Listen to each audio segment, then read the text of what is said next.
Hey YouTubers, Child here with another video. Today we're going to be discussing the JDM Ideology. Before we start the video, I want to give a quick shout out to Drift Hunter Albo, who is a fellow YouTuber who currently lives in Japan. He specifically lives in Gunma, Japan. Now if you don't know where Gunma is, it is about 2 hours north of Tokyo, I believe, and it's the location where Initial D story takes place.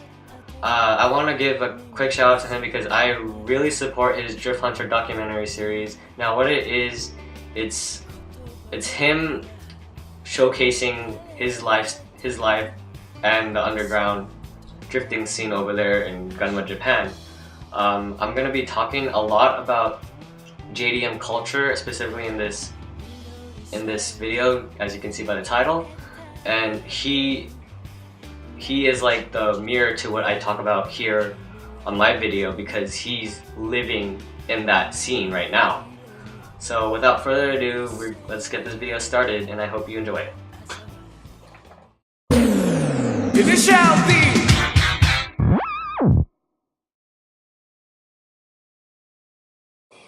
We all know what JDM culture is. It's Japanese car culture, but the JDM ideology is the mentality, the lifestyle, the practice of driving and tuning your car.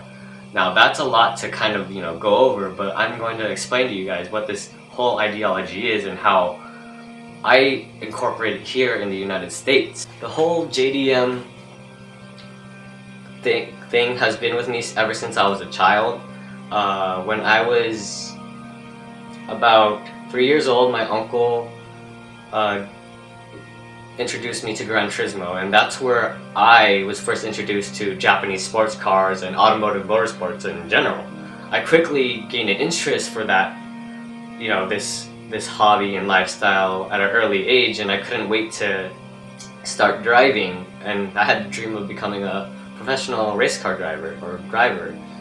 I was probably 10 years old when I was introduced to the anime and manga that forever changed my life. Now, a lot of you know what this anime is. It's Initial D, and I credit this for being one of the most life-changing animes for me because it really exposed the part of JDM culture that I didn't know about, but it showed me that it was there. Eventually, I started watching more videos like Video Option, JDM Insider, Best Motoring, etc. All those DVDs and magazines really showed me that Initial D was an actual thing.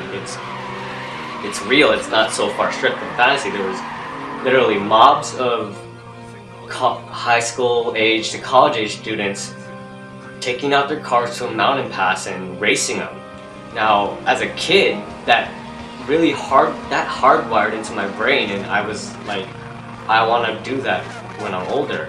The Video Option did a phenomenal job of capturing what original JDM culture is, and it's definitely a dying culture that you don't see these days, especially with show builds and stance, taking over the whole global culture in general. But there's other factors such as government and economy that play to the fact that JDM is dying, but just the practice in general, the JDM, or true JDM ideology that was showcased in Video Option and JDM Insider is what's losing, and I've been trying to practice that here. It wasn't until I was, I think, 18 and I graduated from high school is when I got this car. I got my G35. Now I knew its capabilities and that its chassis, what was under it. This is where my inner passion for driving that I learned as a kid from Gran Turismo, Initial D, watching Video Option, etc. All of that emerged from me once I started driving this car. I immediately started applying the JDM culture that I learned as a child by taking my car to the passes with my friends. However, there is a negative context when it comes to street racing for Westerners. Many Western car enthusiasts like to push their cars to the limit without considering the dangerous consequences.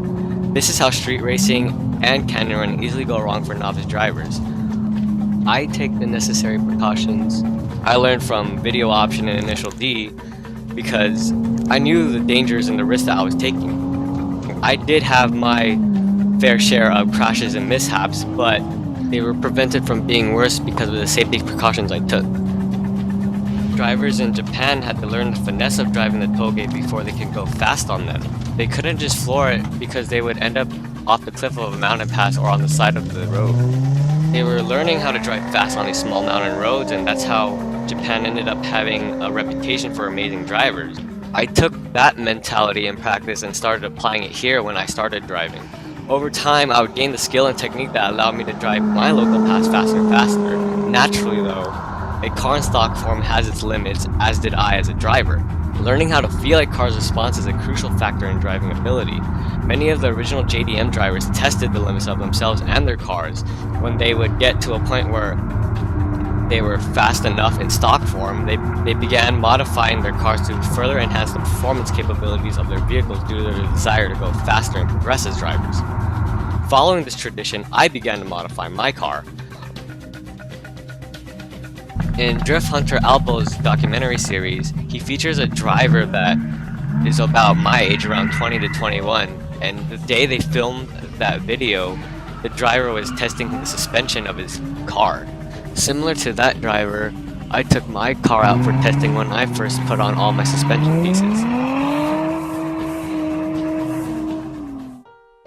Now, that's the whole point of this video for me, was to share my background with the JDM culture and ideology, and kind of bring it forth to a more Western audience and see who will pick up and help keep that certain culture alive, is where you learn how to drive your car, you build it up as you progress, and then that's where the Japanese finesse is. That's, for example, Naoki Nakamura. If you have not seen my Super D Matsuri video, Naoki Nakamura is an amazing driver. I watched videos of him when he was still not even a professional driver. He started on the streets, and he's a good example of, you start from the bottom, you have a slow car, you learn how to get fast at a slow car, and then over time you as a driver, you progress along with your car as you modify it. That for me is what JDM was, or is that as your car progresses, you as a driver progresses. And that he was in that video, in my Super D video, he was going up against professional Formula Drift cars that had 800 to 1000 horsepower, and all Naoki had was maybe less than 400 horsepower. He only had a SR20 with simple bolt-ons. I just hope you guys enjoyed this sort of discussion and introduction to what you can see, what you can look forward to on my channel, because in my channel I'm obviously going to be showcasing my car and my underground lifestyle. If you enjoy this content, please subscribe and share your thoughts, share what could be better, what could be improved in these videos, and yeah, thank you guys for sticking around and watching. I hope to see you guys in the next video. Also, don't forget to check out Drift Hunter Albo again. Drift Hunter is a project that I fully support. I'm just going to repeat myself again. It's a great project. I think it's awesome that there's still young people keeping the JDM culture alive in Japan. And maybe, who knows, someday maybe I can be in Japan and contribute back to the revival of that culture. Or maybe I'll be an inspiration here to those who want to, kind of get involved in practicing what JDM was and have it more here in the United States. So again, thank you guys for watching. I'll see you guys next time.